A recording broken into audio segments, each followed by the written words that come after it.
계속해서 예배를 디자인하라라는 주제로 시리즈 말씀을 전하고 있는데, 예배를 디자인하라.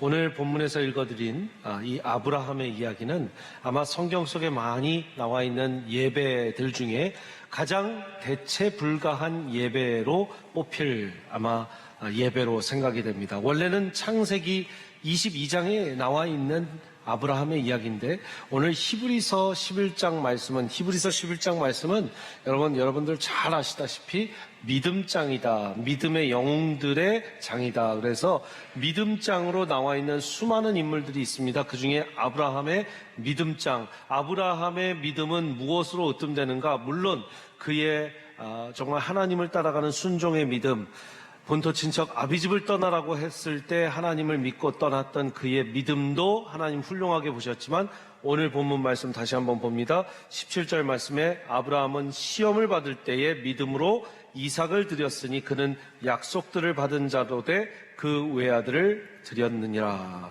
여러분, 시험을 받을 때라고 하지만 그 시험은 결국 예배로 승화가 됩니다. 믿음으로 이삭을 드렸다. 어떤 믿음입니까? 이삭 한 사람으로 말미암아 하나님께서 어떤 약속을 주셨냐면, 바다의 모래알과 같이 밤하늘의 별과 같이 수많은 자손들을 너에게 주겠는데 그 자손들은 이삭을 통해서만 그 자손들이 나올 것이다. 그렇다면 그 이삭이 얼마나 중요한 아들입니까? 그 이삭을 통해서 대가 이어져야 되고, 수많은 아들들, 수많은 자손들, 별과 같이 많은 아들, 별과 같이 많은 딸들, 정말 많은 자손들, 이 모래알, 바닷가의 모래알처럼 많은 자손들이 나와야 되는데, 여러분, 이삭에서 대가 끊기면 돼요, 안 돼요? 안 되는 것이죠. 그런데도 이삭을 바치라 할 때 하나님께 따지지 않았고 이삭을 온전히 드렸습니다. 그러니까 믿음 좋은 사람으로 하나님께서 믿음이다. 믿음, 아브라함은 믿음의 조상이다라고 얘기하셨어요. 그런데 그 아브라함의 심리 상태, 생각은 어땠는가? 창세기에는 나와 있지 않은 말씀이 히브리서에 나와 있어요. 어떤 마음으로, 어떤 생각으로 이삭을 드렸는지 19절 말씀 같이 한번 읽겠습니다. 19절 시작. 그가 하나님이 능히 이삭을 죽은 자 가운데 다시 살리실 줄로 생각한지라 비유컨대 그를 죽은 자 가운데서 도로 받은 것이니라. 와, 죽은 자 가운데서도 다시 살리실, 내가 하나님을 위해서 바치고 죽이더라도, 내 아들 죽여서 바치더라도 다시 하나님이 살리실 것이다 라는 믿음까지 있었다. 그래서 아브라함은 그 믿음으로 드릴 수 있었다라는 것이에요. 여러분, 죽여서라도 하나님께 드려서, 그러면 하나님께서 살리실 것이다, 이 믿음도 대단하지만, 하나님께서 이 아들의 대를 끊겨서라도 하나님은 정말 모래알과 같이, 수많은 바닷가의 모래알과 같이, 별들과 같이 내 대를 끊기지 않고 많은 자손들을 만드실 것이라는 믿음, 정말 대단한 믿음이죠. 여러분, 성경 속의 인물들의 모든 예배들을 보면, 기록되고 기억되는 예배들을 보면 공통점이 있습니다. 아브라함의 예배, 또 창세기 4장에 나오는 아벨의 예배, 아벨의 제사, 또 여러분들이 잘 아시는 향유컵을 깨트려서 주님께 다 그 발 위에 붓고 주님의 머리 위에 부었던 그 여인의 예배, 제사, 또 주일마다 봉헌 기도에 등장하는 여인이 하나 있어요. 그 여인, 과부의 두렙돈, 그 과부. 정말 오늘 주일에도 수많은 교회에서 봉헌 기도 때 과부의 두렙돈처럼 우리가 주님께 드립니다 하는 기도가 많이 드렸을 텐데, 여러분, 그 공통점이 뭐냐면 하나님께 최고의 것, 최선의 것을 드렸다라는 거예요. 아브라함에게 최고의 것, 최선의 것은 그의 아들이었습니다. 다시 말해, 조금 다른 말로 표현하면 대체 불가한 귀한 예물을 드렸을 때 대체 불가한 예배가 된다라는 거예요. 우리의 예배가 대체 불가한 예배가 될 수 있는 첫 번째 조건은 우리가 대체 불가한 것을 드릴 때라는 거예요. 대체 불가한 것을 드린다라는 말을 다른 표현으로 대체 불가한 제물, 예물, 제사를 드린다라고 표현할 수 있겠습니다. 같이 한번 읽어보겠습니다. 시작. 대체 불가한 귀한 예물을 드렸기 때문에 대체 불가한 예배가 됩니다. 좀 다르게 표현하면 대체 불가한 귀한 예물을 드릴 때만, 오직 대체 불가한 나의 가장 귀한 우선순위를 드릴 때만이 대체 불가한 예배가 된다라는 것이죠.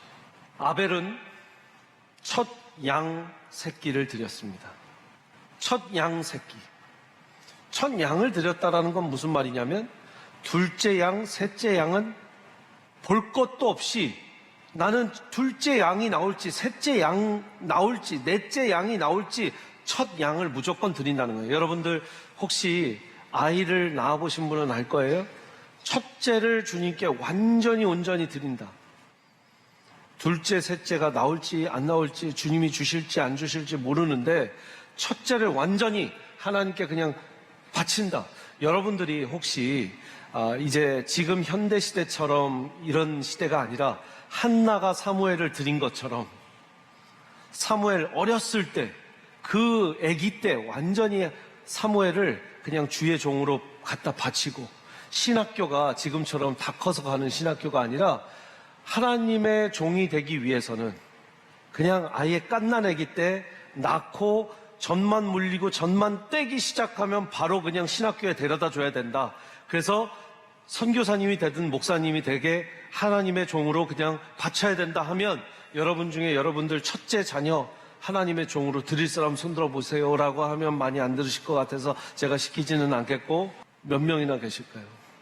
아마 여러분 앞에 서 있는 저 담임 목사의 어머니 되신 저희 어머니 권사님도 안 드렸을 것 같아요.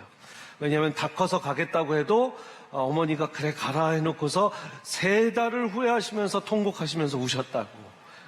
그런 걸 보니까 아기 때, 갓난 아기 때 완전히 드리는 거 쉽지 않습니다. 근데 첫 양 새끼를 아예 하나님께 완전히 드렸다, 그거 쉽지 않아요.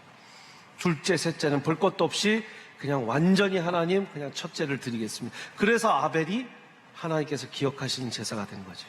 근데 아벨의 제사회 때 보면 참 재밌는 말씀이 나와요. 제가 몇 번을 강조하지만 또 한 번 강조드리겠습니다. 4절 말씀, 창세기 4장의 4절에 아벨은 자기도 양의 첫 새끼와 그 기름으로 드렸더니, 시작, 여호와께서 아벨과 그의 제물은 받으셨으나 가인과 그의 제물은 받지 아니하셨다. 자, 아벨과 그의 제물 받으셨대요. 아벨과 그의 제물. 아벨의 제물 받기 전에 뭐를 받으셨대요? 누구를 받으셨어요? 아벨을 받으시고 아벨의 제물을 받으셨어요. 그 다음 5절 시작. 가인과 그의 제물은 받지 아니. 가인의 제물을 받지 않으시기 전에 누구를 받지 않으셨어요? 가인을 받지 않으셨다. 자, 여러분 여기에서 너무나 중요한 게요, 우리의 제물과 우리의 사람 되는 우리 스스로는 동일시 여겨진다는 것. 마태복음 6장에요 이런 말씀이 있습니다. 여러분, 세상 많은 게 있죠. 정말 학업도 중요하고 직업도 중요하고 부부관계도 중요하고 친구관계도 중요하고 다 중요하지 않습니까? 동의하세요? 다 중요해요. 근데 하나님이요, 다 말씀하셔도 충분한데 성경 가운데 뭘 꼭 꼬집어서 말씀하셨냐면, 마태복음 6장 보세요. 6장 24절에 이렇게 적혀 있습니다. 시작. 한 사람이 두 주인을 섬기지 못할 것이니 혹 이를 미워하고 저를 사랑하거나 혹 이를 중히 여기고 저를 경히 여김이라. 너희가 하나님과 재물을 겸하여 섬기지 못하느니라. 다른 거 아무 얘기 안 해요. God and money, money and God, you cannot serve both. 하나님이 우리 속마음을 너무 잘 알아요. 66권 성경 가운데 둘 다 섬길 수 없는 거 딱 하나 말씀하셨는데, 하나님과 돈이래요. 야속하시지, 그죠? 딴 것도 좀 얘기하시면 묻어갈 수나 있는데 딱 돈이야. 왜? 구약부터 신약까지 가장 우상은 뭐예요? 돈이라는 거예요. 하나님도 아세요? 하나님을 대적할 수 있는 유일한 우상은 돈이라는 거예요. 6장 21절에 뭐라고 돼 있어요? 6장 21절 시작. 네 보물 있는 그곳에 내 마음도 있느니라. 여러분, 그래서요, 대체 불가한 것을 드리는 것은요, 그런 대체 불가한 것을 드리는 예배는 무슨 말이냐면 가장 귀한 걸 드린 거니까, 나한테 가장 귀한 걸 드린 거니까 나 자신을 드리는 거와 같다라는 거예요. 아벨이 왜 훌륭하다고요? 첫 양 새끼. 지금으로 치면 최고의 재물입니다. 그러니까 하나님 기쁘게 받으신 거예요. 향유옥합 300데나리온. 엄청난 돈이에요. 향유옥합 깨트린 여인 그냥 여인 아닙니다. 여러분들이 그냥 집에 안 쓰는 향수 하나 깨트린 거 아니에요. 평생 모아서 그 돈이면 정말 가난한 자를 다 먹이고도 배부르게 남을 만큼의 돈, 이 여인이 결혼 지참금으로 쓰고 남을 수 있는 돈만큼의 그 돈 다 깨트려서 예수님한테 다 부은 거예요. 그러니까 예수님이 뭐라고 하셨어요? 내가 전해지는 곳마다, 복음이 전해지는 곳마다 이 여인의 이야기도 전해질지어다. 여러분, 이게 보통 일입니까? 엄청난 말이죠. 예수님이 전해지는 곳마다 이 여인의 이야기도 전해질지니라. 예수님이 직접 하신 말씀이에요. 여러분, 우리가요, 정말 가장 마음 쏟는 곳이 우리의 본질이죠. 정말 가장 귀하게 여기는 것이 우리의 본질이에요. 돈을 다 쏟아도 우리의 돈보다, 전 재산보다 중요한 게 본질이어야 됩니다. 동의하십니까? 여러분, 본질적인 거는요, 대체될 수 없어요. 본질적인 건 대체될 수 없습니다. 내 어머니, 내 아버지 본질입니다. 가족 본질적인 것이에요. 내 가족 100만 불 주면 바꿔요? 바꿔요? 1000만 불 주면 바꿔요? 이렇게 답이 없으시면 바꿀 줄 알고 제가 뭐라고 말을 못합니다. 내 가족, 내 어머니, 내 아버지 100만 불, 1000만 불 주면 바꿀 수 있는 본질이에요? 아니에요? 못 바꾸죠? 근데 문제가 뭔지 아세요? 요새는 몇 억 보험금 타려고 어머니 아버지를 살해해요. 본질이 바뀐 거예요. 그래서 절대 안 되는, 어떻게 천륜을 거스르냐라는 말이 늘 우리가 입에 달고 살았던 말인데 이제는 어때요? 몇십억에 몇 억에 형제들이 재판 가서 다시는 안 본다. 갈라집니다. 부모, 자식 간에 재산 때문에 인연 끊고 삽니다. 왜요? 본질이 바뀌기 때문이에요. 그 안에서 감정과 마음이 상해요. 왜? 저 사람의 본질이 바뀐 걸 확인했거든요. 이 사람의 본질이 바뀐 걸 확인했거든요. 내 부모의 본질이 바뀐 걸 확인했고 내 형제의 본질이 바뀐 걸 확인했어요. 나도 바뀔까 말까 했는데 나는 아직 안 바뀌었는데 내 형제의 본질이 바뀐 걸 확인했어요. 내 부모의, 내 자식의 본질이 바뀐 걸 확인했어요. 내 자식의 본질이 바뀐 걸 확인하니까 나도 힘에 빠져버려요. 그게 본질이에요. 본질은 대체될 수 없는 거여야 돼요. 가장 본질적인 것은 대체하기 힘든 겁니다. 본질이 돈이면 예수님 백날 천날 만 번을 외쳐봐도 본질이 돈이면 그 안에 예수 못 들어갑니다. 그런데 본질이 예수님이면 1000번, 1000번 돈을 뭐라고 해도 유혹은 받을 수 있으나 절대 그 사람 예수님 못 버립니다. 내 부모, 절대적으로 내 부모가 본질이고, 절대적으로 내 가정이 본질이고, 절대적으로 내 아내가, 내 남편이 본질이고, 절대적으로 내 가정이 본질이면 100만 불, 1000만 불을 줘도 내 가정 안 버리고, 내 와이프 안 버리고, 내 남편 안 버립니다. 근데 대체 불가한 예배가 되려면, 여러분, 죄송합니다. 여러분 모두가 예배가 대체 불가하길 바라지만, 정말 하나님이 그 본질이고, 예수님이 본질이고, 복음이 본질인 분이 사실은 대체 불가한 예배를 꿈꾸지, 그게 아니면 대체 불가한 예배를 꿈꿀 수가 없는 뇌구조고 마음 자세예요. 그건 말이 안 돼요.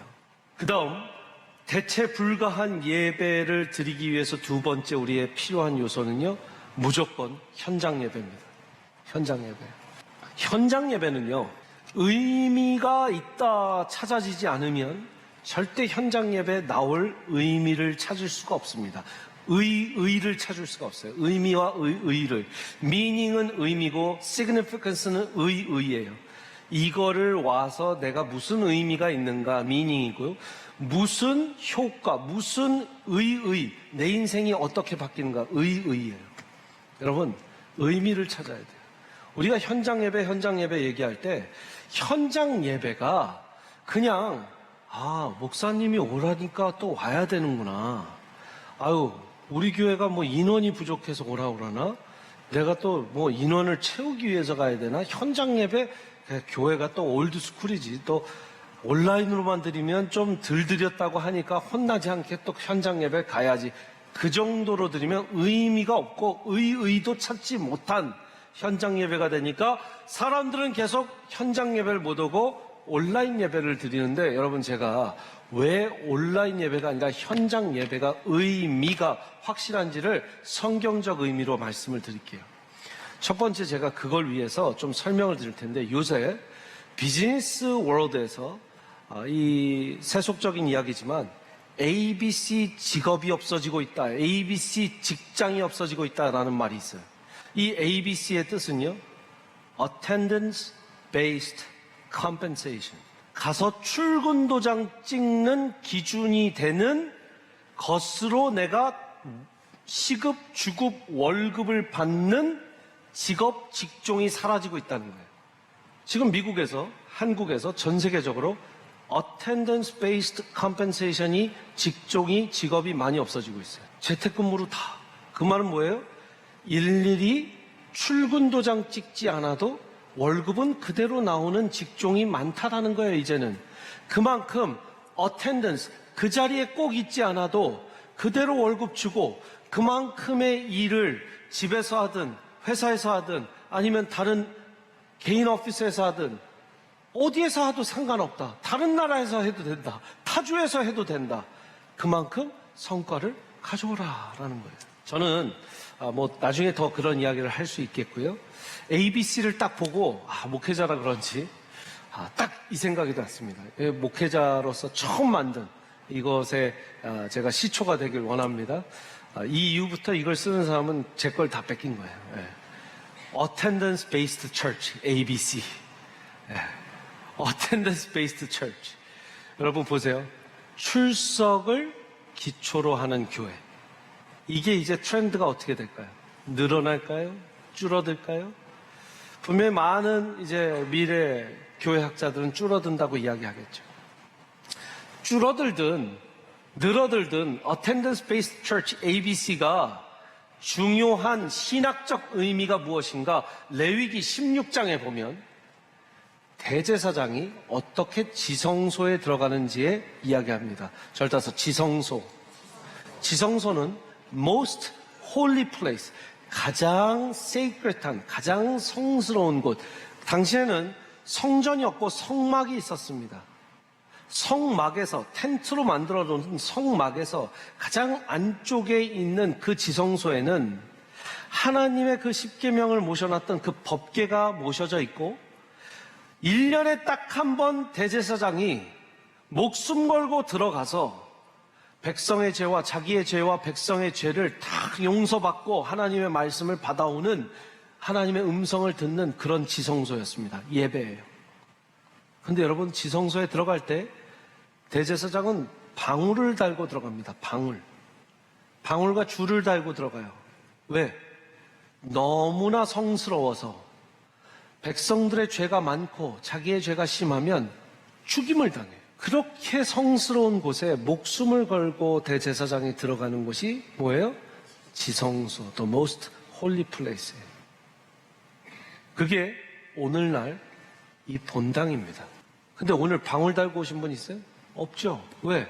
여러분 오늘 죽임 당해요? 안 그래요. 제주과도 죽임 안 당해요. 왜 그래요?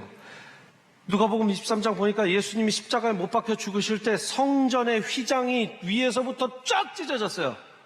왜? 그 이제 성전의 지성소가 구별되지 않는다. 누구나 들어와도 된다. 대제사장만 들어오는 게 아니다. 제사장만 들어오는 게 아니다. 누구나 거기에 들어와서 본 예배당에서 예배 드릴 수 있다. 왜? 거기에서 죽임당할 대제사장들, 거기에서 죽임당할 모든 재물들 다 예수 그리스도가 십자가에 보배 피를 흘리심으로써 해결하셨다 이거예요. 한마디로 얘기하면 여러분들이 이 예배당 들어오게 하시기 위해서 예수님이 십자가에 못 박혀 죽으셨다라는 거죠. 대체 불가한 예배를 위해서 현장 예배의 의미를 찾아오죠. 그러니까 여러분 고린도전서 아까 12장 한번 다시 12장 이제는 고린도전서예요. 보세요. 몸은 한 지체뿐이지만 지체뿐만 아니니 여럿이니 만일 발이 이르되 나는 손이 아니니 몸에 붙지 아니하였다 할지라도 이로써 몸에 붙지 아니한 것이 아니요 또 귀가 이르되 나는 눈이 아니니 몸에 붙지 아니하였다 할지라도 이로써 몸에 붙지 아니한 것이 아니니 만일 온몸이 눈이면 듣는 곳은 어디고 온몸이 듣는 곳이면 냄새 맡는 곳은 어디냐. 그러나 이제 하나님이 그 원하시는 대로 지체를 각각 몸에 두셨으니 만일 다 한 지체뿐이면 몸은 어디냐. 이제 지체는 많으나 몸은 하나라. 눈이 손더러 내가 너를 쓸 데가 없다 하거나 또한 머리가 발더러 내가 너를 쓸 데가 없다 하지 못하리라. 여러분 뭡니까?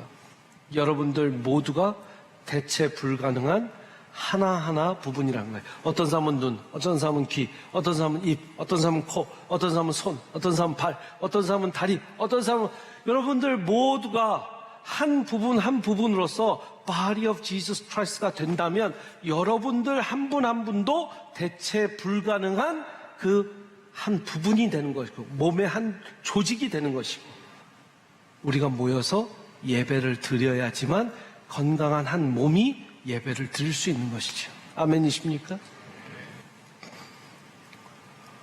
눈만 막 이렇게 떠다녀갖고 막 예배를 드린다고 그러면서 죄송합니다. 전문용어 눈알만 이렇게 막 떠다녀.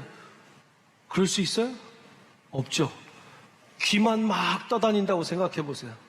상상력을 좀 발휘해 보세요. 좀 상상력을. 귀만. 입술만 막 떠다닌다고 생각해 보세요. 근데 여러분 솔직히 말씀드릴까요? 어떨 때는 설교만 듣고 계시면 귀만 떠다니는 거예요. 마지막으로 전도서 말씀에 이런 말씀이 있습니다. 두 사람이 한 사람보다 나음은 그들이 수고함으로 좋은 상을 얻을 것입니다. 혹시 그들이 넘어지면 하나가 그 동물을 붙들어 일으키려니와 홀로 있어 넘어지고 붙들어 일으킬 자가 없는 자에게 화가 있으리라. 또 두 사람이 함께 누우면 따뜻하거니와 한 사람이면 어찌 따뜻하랴. 한 사람이면 패하겠거니와 두 사람이면 맞설 수 있나니 세 겹줄은 쉽게 끊어지지 아니하느니라. 이 참 전도서 4장 말씀 많은 한국인들이 좋아해요. 왜? 마지막 말씀 세 겹줄은 쉽게 끊어지지 아니하느니라. 첫째 말씀은 뭐래요? 두 사람이 한 사람보다 나음은 수고함으로 좋은 상을 얻는데요. 왜? 넘어지면 일으켜 세워준대요. 여러분 넘어지면 일으켜 세워줄 사람 여기에서 찾아야 돼요. 왜? 찾는 거 못 찾겠어요. 안 찾겠어요. 안 찾을래요가 아니라 하나님 말씀이에요. 이인상 목사 말이 아니라 하나님 말씀이에요. 10절 끝에 보세요. 자, 붙들어 일으킬 자가 시작. 붙들어 일으킬 자가 없는 자에게는 화가 있으리라. 좀 하나님이 위로를 해줘. 붙들어 일으킬 자가 없는 사람 내가 일으켜 세워주겠다 해주셔야지. 아니에요. 하나님이요 공동체 못 찾으면 넌 화가 있을지어다 이거예요. 그럼 전 목사니까 하나님 말씀을 대언합니다. 이 세상 살아가면서 공동체 없는 사람한테는 하나님이 내가 너의 친구가 되어줄게가 아니라 화가 있을지어다예요. 마음 아프지만 그게 현실입니다. 그게 성경이에요.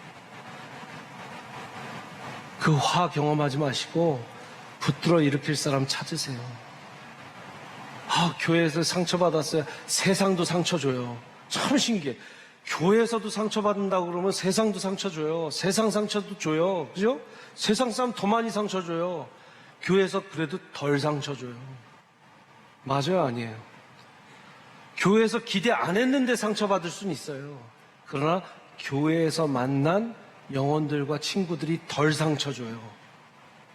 어느 한 집사님이 상처 줬어요? 그럼 다른 집사님한테 위로 받으세요. 근데 세상은 이 사람한테 상처받았어? 저 사람도 상처 줘요. 그 다음 사람도 상처 줘요. 그게 세상이에요. 11절에 두 사람이 함께 누우면 따뜻하거니와 혼자 눕지 마세요. 따뜻하게 함께 누우세요. 12절 중요한 말씀입니다. 한 사람이면 뭐 한대요? 패한대요. 십중팔구 패한대요. 사단 마귀한테 패합니다. 세상에서 패합니다. 패한대요. 한 사람이면 패하겠거니와. 이게 제 말입니까? 성경 말씀이에요. 혼자면 패한다는 거예요. 혼자면 여러분 실패합니다. 그러나 뭐래요? 두 사람이면 시작. 두 사람이면 맞설 수 있나니 세 겹줄은 쉽게 끊어지지 아니하리라.